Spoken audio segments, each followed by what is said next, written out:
New Thought Media Network. We are a global broadcast network of positive music, media, and entertainment, inspiring humanity's evolution along the journey of enlightenment and creating a world of love, peace, empowerment, and prosperity for all.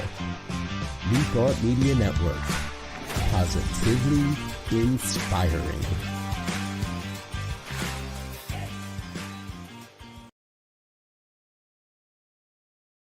Welcome to Girls Behaving Metaphysically. Your hosts are two girls who believe that life is awesome, that laughter heals, and that it's possible to find deep spiritual insights in everyday experience. Here come the girls. It's more than practical. Here come the girls. Way more than merely factual. If you want to know the secrets of a life that's free, listen to Girls Behaving Metaphysically.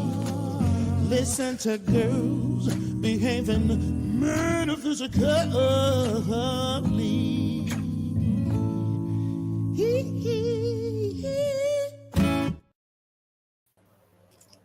Hello. Welcome to Girls Behaving Metaphysically.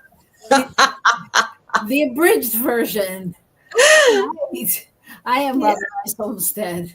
I'm Dr. Natasha Wilson, coming to you from sunny, beautiful Queensland, Australia. And I'm coming to you from a little bit hazy, but sunny with an ocean, California. So, Yes. Carlsbad, California. All right. So I'm go ahead, take it away, because we're just running a bit late, but I already pulled our card for the day. Okay. And we know that we are going to be introducing the 4 agreements and sort of running through what they are on the surface, the history of them, and then how we plan to engage them over the next 4 weeks. But for now, if you haven't already, please like us. Please share this stream. Please do all the social media things that support this algorithm that moves our voices into the internet. Yeah. And make sure you put in your calendar that for the next 4 weeks, we're going to be exploring the 4 agreements. And You're going to want to be here because we're going to have guests and all kinds of fun things. So the next 4 Wednesdays. And here's the book that we will be working with. Very thin, very approachable, I think wonderful. Very audible if you're on Audible. Yes. Absolutely. So all kinds of possibilities. So do tell. What, pray tell, does your card hold for us today? So I pulled a card, and the card I pulled was this one. Feel? What does it say? Feel. Okay. Feel. Feel. And I'm just going to go ahead and read a little bit from the guidebook about this particular card because I thought it was really profound. Okay. So what it says here is, a sunny day can be a beautiful thing, but if every day were sunny, you would begin to miss the soul-shaking rumble of thunder and the heart-cleansing catharsis of pounding rain. Likewise, valuing happiness above all other emotions will unfailingly begin to feel shallow and still. In truth, all emotions are equally valuable and vital. Do not fear your sadness, anger, vulnerability, or rage. Instead, fear the inert emptiness and physical dis-ease that result from turning away from your feelings or refusing to acknowledge their presence or their depth. At times, it may seem that feeling your feelings could annihilate or overwhelm you. This is never true. It is simply your ego protecting itself. In reality, As long as you don't judge or resist your feelings, they will bring you clarity, connect you to your inspiration, and crack open the fullness of your joy. Other times, it may seem that your feelings are missing, hiding, or otherwise out of reach. If you can't remember the last time you cried from the depth of your being or laughed so much that tears ran down your face, it's a sure sign that you need to do some soul searching and discover what your heart is yearning to communicate. Your emotions are the wellspring at the heart of your being. Whether defined by others as positive or negative, it is when emotions are flowing that you will remember joy and experience joy. Remember, joy is not a synonym for happiness. Joy is flowing emotional. Grief or laughter, pain or pleasure, heartbreak or euphoria. When you look closely at the nature of every emotion, you will find its true identity is always love. When you rage at injustices, why do you rage? Because you feel love for those you believe have been mistreated. When you suffer after a breakup, why does heartache? Why does your heart ache? Because you remember love or yearn for love. When you cry at the loss of a friend or animal companion, why do you cry? Because you feel transcendent love, love that goes beyond this physical realm and embraces eternity. If you shrink or deny the pain of love, you will also cut yourself off from the pleasures of love. When you practice opening your heart again and again, no matter what emotion washes through you, you will begin to find that all genuine feeling is pleasurable in the sense that it is release, a freedom to flow with what is true for you in the moment. The key is to let down your defenses and breathe into everything you feel. All right. That's a lot. Yeah. That's a Yeah. lot. Yeah. So if you have feelings about that card and you're out there and you want to share what it means to you, please put it in the chat. We'd love to hear it. Um, yeah, I don't know. I mean, I'm just processing that because I feel like like when it said if you haven't cried and at the depths of your soul or whatever, or laughed till you cried. I I laugh till I cry a lot. But I don't cry that much anymore. Like I used to cry a lot more, and I don't. And so I'm thinking about that because like sometimes when I don't cry, I'm thinking, why didn't you cry? What's wrong? What's wrong with you? Why aren't you feeling that? Or why? But I'm not sure. I'm not sure. I think it's a bad thing. I mean, I'm aware of it. It's not like I'm trying to cover something up. I just think I feel it differently now. It's just not, Mhm. generally for me, when I cried as a teenager or a younger adult, I think a lot of it had to do with like not only like the quote unquote loss of whatever it was or the sadness around it, but also there was a part of not knowing what I was gonna do or what was gonna happen. And now I feel like I don't need to know what's gonna happen. I feel like it's gonna be okay. So it doesn't bring me to a place of tears. And I'm not even really sure I feel what I'm saying, but that's just what's coming up on the heels of what you read. Okay. Well, sister, I cry all the time. I don't know a day that goes by that I probably don't cry. And like my my crying is not always about sadness. Like, I sat in contemplation yesterday morning and ended up writing this poem after my contemplative sitting, because what came to me was like, wow, when I think about my closest, most intimate female relationships, the people that have held me in my most vulnerable times in this life, it was like, wow, they've all been Jewish, white Jewish women. And I remember one of my friends who I ended up writing this poem about. She said to me, and she was talking about my academic work at the time. She was saying it's a bridge. But then she said to me, I'm a bridge. Like, I am a bridge across worlds of difference.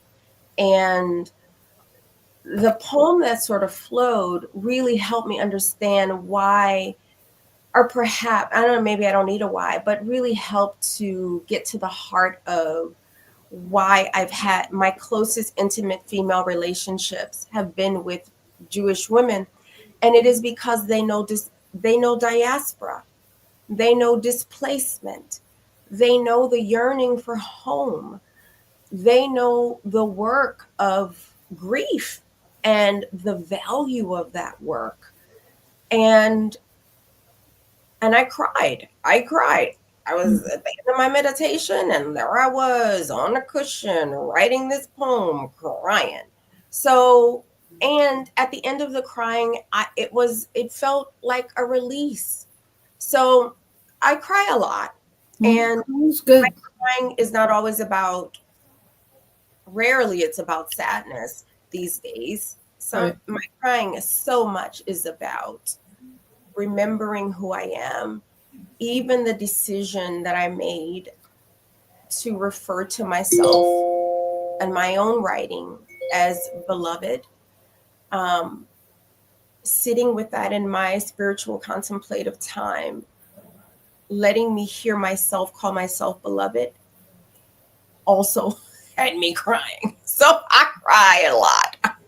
I have no issue. I cried last week, if you remember. Like, I think crying is good. I mean, to me, crying's like rain. It like cleanses the playing field, the system. I just don't do it a lot, but I think I'm all for it. I am all for it. Yeah, but I think feeling. I think just getting back to the card, the main essence of the card. I think it's really.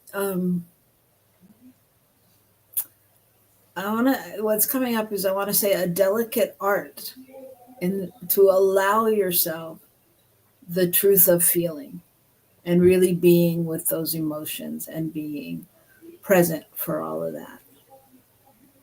So. Look, the truth is, as a species, Homo sapiens sapiens, okay, here comes my anthropologist, and I'm an anthropologist, okay, that's my PhD. And also here comes a psychotherapist. We are one of the most emotionally, I don't know if we are the most emotionally complex species. I don't think I believe that anymore. Not after studying the life of whales and dolphins and bonobos.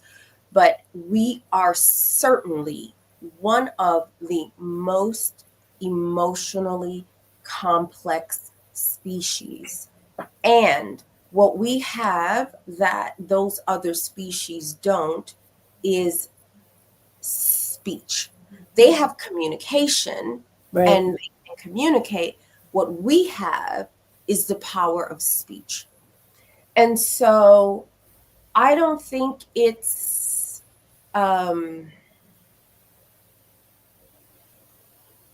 that confusing as to why we live in a world where we as human beings, we decide to teach our children reading, writing, arithmetic, science, but rarely, unless your child goes to like a Montessori, Right.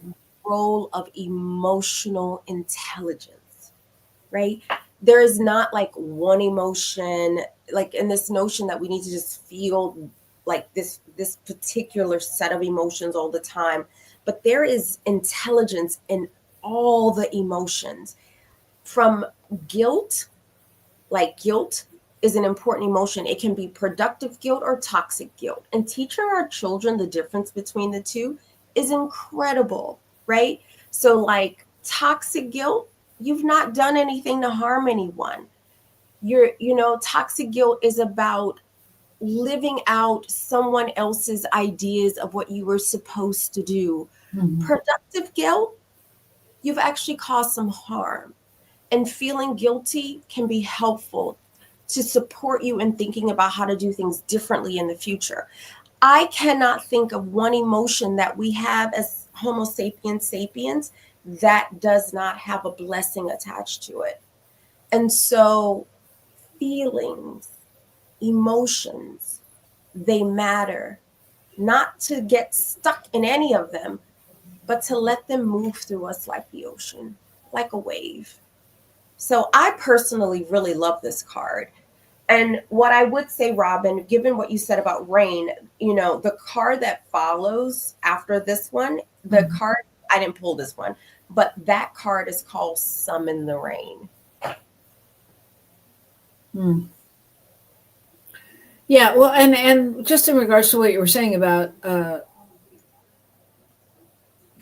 feelings and how important they are, and what we learn and how productive they are. I mean, that's what I'm working with now with a group of kids that we work with from attachment healing, recovery kind of stuff. And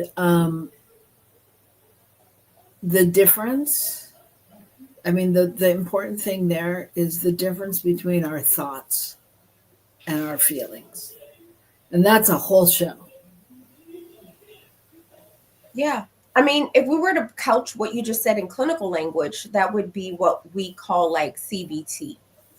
So cognitive behavioral therapy. So really looking at that connection between what we think and how we feel.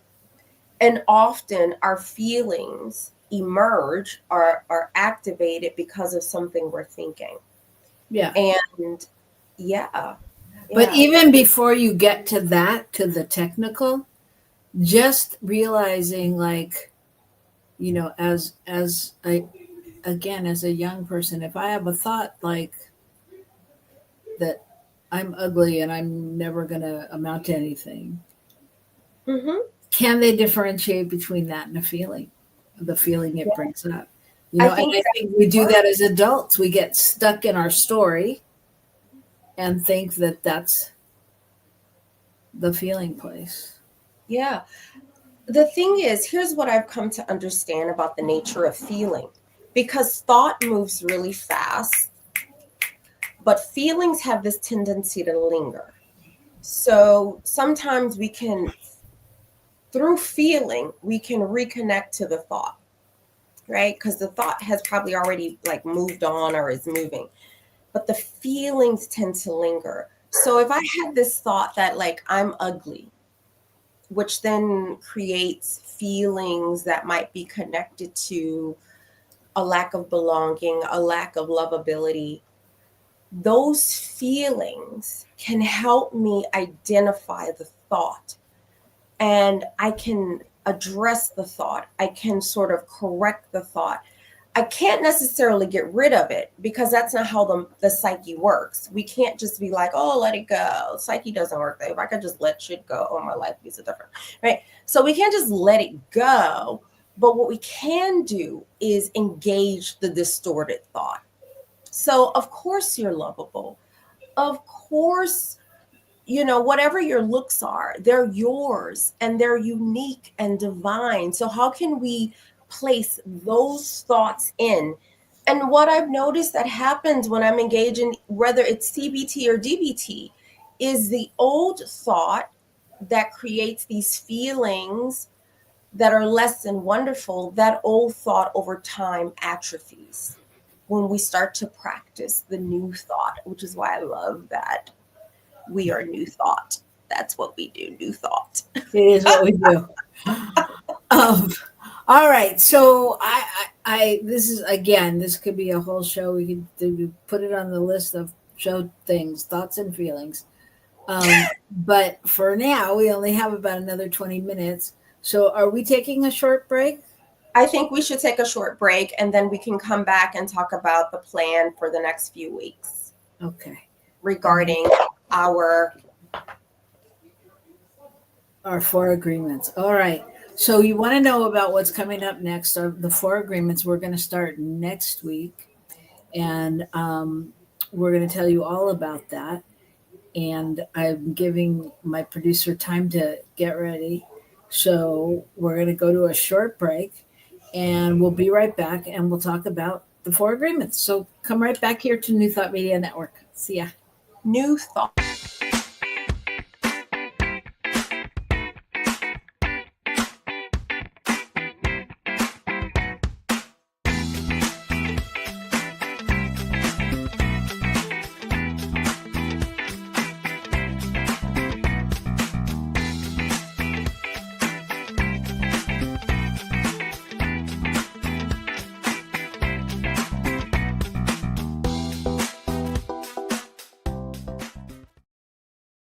Please help us say thank you to our organizational sponsors, including the Hefferland Foundation, Affiliated New Thought Network, International New Thought Alliance, Science of Mind Archives and Library Foundation, Center for Spiritual Living Denver, Center for Spiritual Living Midtown, New Thought Philadelphia, Planned Happiness Institute, Summit Center for Spiritual Living, One Heart Retreats, Center for Spiritual Living on the Lake, Unity Kitchener, Unity Spiritual Center, Ottawa, Om Center for Spiritual Living, Satya Center, Begin Within Ministries, Center for Spiritual Living North Jersey, Unity of Savannah, and the Center for Spiritual Living Seattle,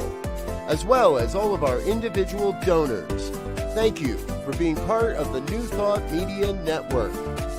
Please like, share, and subscribe. New Thought Media Network, positively inspiring.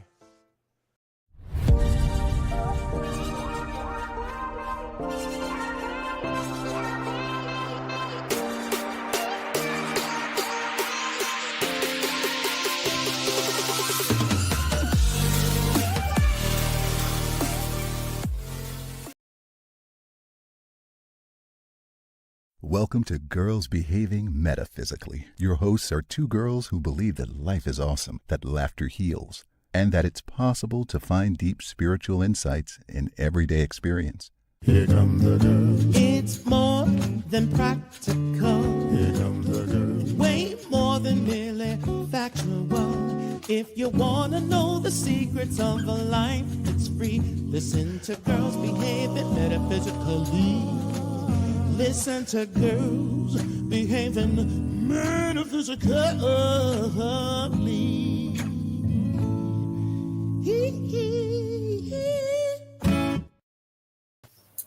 Hello, we are back. We are back. And I'm still Robyn. I'm still Natasha, last I checked.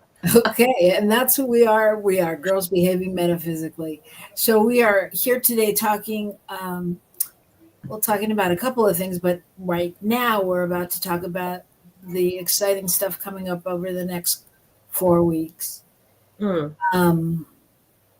So Natasha had the idea to work through the 4 agreements by Don Miguel Ruiz. And so we have invited guests, one who's probably out there incognito waiting for me to respond to his email. Sorry, it's been a busy week. We didn't check in about our weeks, but I'm in California, which makes it a busy week. So much is going on.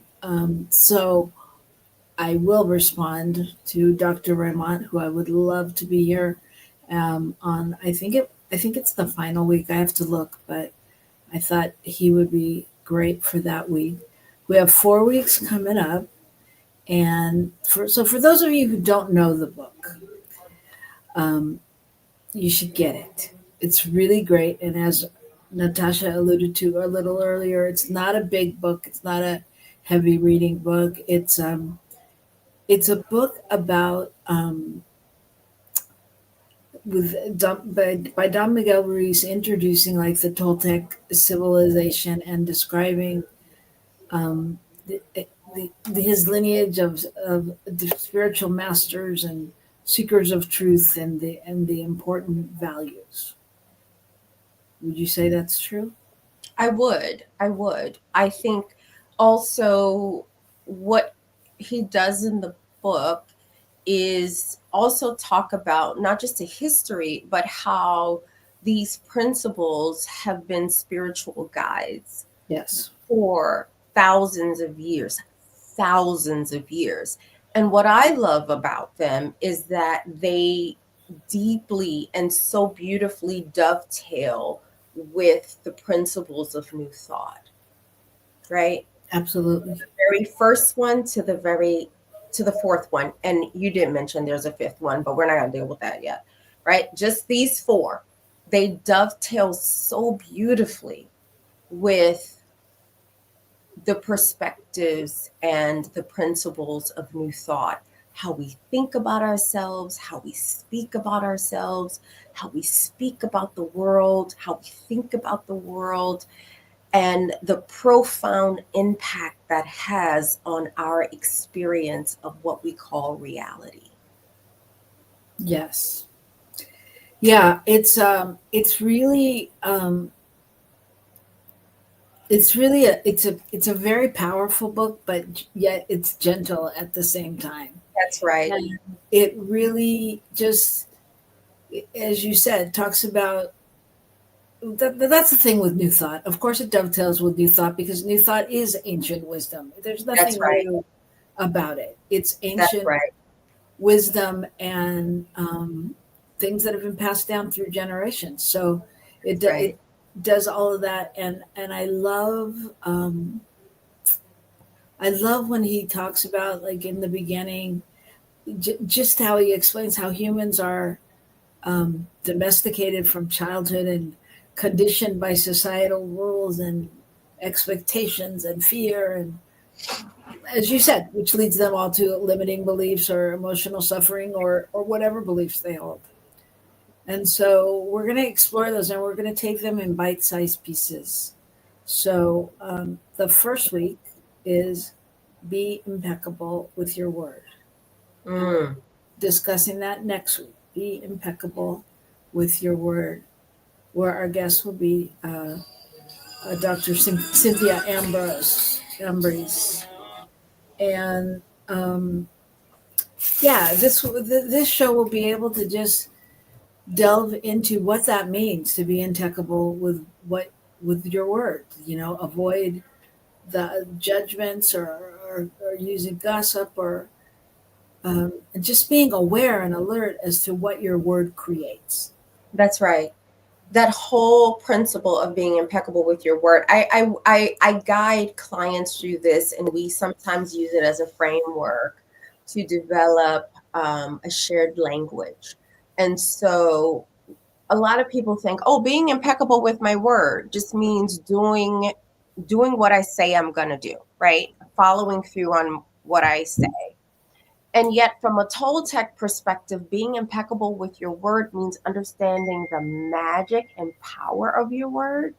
And so to be impeccable means to never use the word against yourself. Yeah, that's what they mean.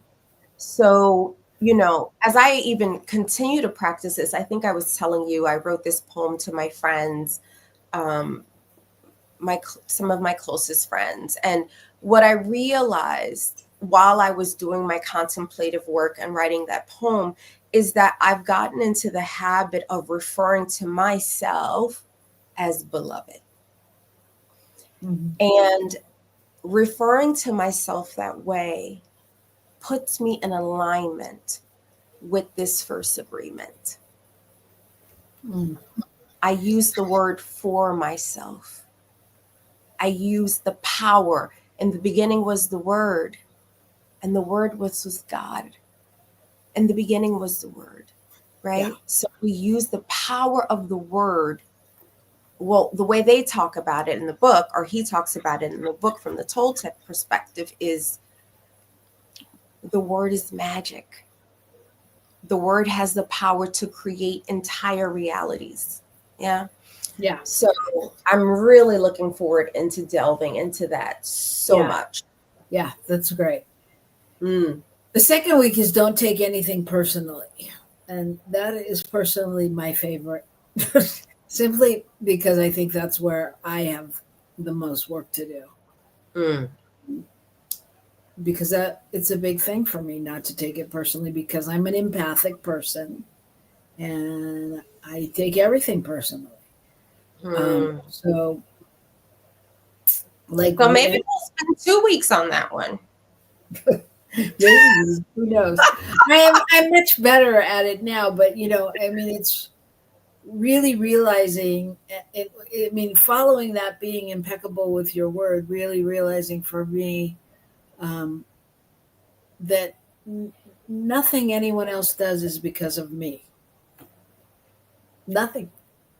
That's like a huge lesson, because what they say and what they do is a reflection of their own reality. That's right. This agreement, it frees you from that weight of heavy suffering, or thinking it's your fault, or thinking you can change it, or any of that, or thinking you can help in a different way. So that's week 2. Yeah. As you say that, it also makes me think about how when we are out of alignment in terms of that one, taking things personally, it automatically kind of puts us out of alignment with the first agreement, right? Yeah. So if we are believing that someone's behavior that might be less than wonderful is about us, so now we're using the power of the word as thought against ourselves. Right. So that's why the Toltec wisdom always says the most important agreement, if you master anything, it's the first one, because it always go back to the first one all the time. Right. All the time. All right. We got 2 more to get through in a very short time. So the week 3, we will be talking about don't make assumptions. Yep. Make assumptions. That's hard too. That's hard too. Clear communication is what prevents misunderstanding and drama and all that to happen. And if we can say what we really want or need, or ask questions if we don't understand, that's the biggest one for me, is like, when I think somebody's saying something because they're mad at me or they're blah, blah, blah. And then I just assume that, instead of asking questions like, wait, what do you mean by that? Or are you mad? Or, whatever.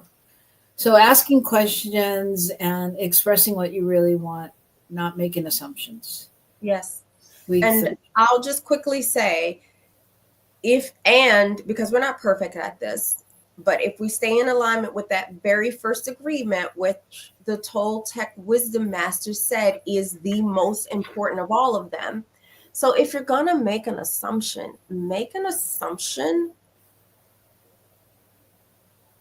in your favor. Make an assumption that rises your heart. Yeah. Make an assumption for you as opposed to against you. So you're saying, like, make an affirmation, make a prediction, make a declaration. Yeah. Right. So if you're making an assumption like, oh, this person is mad because I was horrible, whatever, right? We can turn that around just by tapping back into the first agreement and just saying that whatever this person is feeling, they have a right to feel, and it is not about me, not taking it personally. And I I hold the reality that I am the beloved of the universe, of the divine. And I can ask questions about things. Yeah. All right. And finally, the last week, well, before we go to the fifth agreement, but we're not talking about that yet. The last week on 4 is always do your best. That's right. That's right. And again, just in alignment with everything that Natasha has said and that I've said, it's that place of doing your best. And if you're always doing your best, then you avoid that self-judgment. You avoid that regret. You avoid that space of the other possibilities. And being aware that your best can change from moment to moment. That's right. It doesn't look a certain way. Allowing that space for your best to morph and to grow with you. Yeah. You know, I also think about like something I remember Oprah Winfrey saying, right? It's like when we're doing our best, because she had this author on her show and they did a whole thing around it. But I remember this piece around, you know, like we do all that we can do from the limited purview of our ego, right? In terms of doing our best. And then there comes a place where we release to something greater. We release to the divine in us, through us, and as us, and that we are in. And when we do that, that is a whole nother layer of doing our best. So we do all the things we can do, and then we release to something greater. Right. So much. I'm so looking forward to the next few weeks. Yes, it's going to be amazing. It's going to be fun. So tell your friends, grab your book.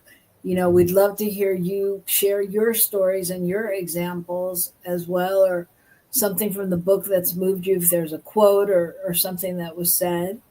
And, you know, we'll see what unfolds by next week. I'm sure by then we'll have some practical challenge that will give you to go out and come back and share your wealth of information that you've received. So, I already have a challenge for the first week. I'm just gonna let you know. Okay, there you go. So go get the book, go get the audio, go do something that pertains to this. Look it up on the internet. You can find plenty of stuff about it. And join us next week. We will be pre-recorded, but we will be here, and you should be too. And please share your thoughts and things, and we'll answer you back. Yeah, by the power vested in us and the internet, we can do all that. So that's it. I think that's it for today. Thank you. Thank you all. Thank you to our producer, Michael Mangus, who keeps us together in spite of ourselves. And thank you to New Thought Media Network. And we'll see you next week. All right. Peace and blessings. Okay. Peace.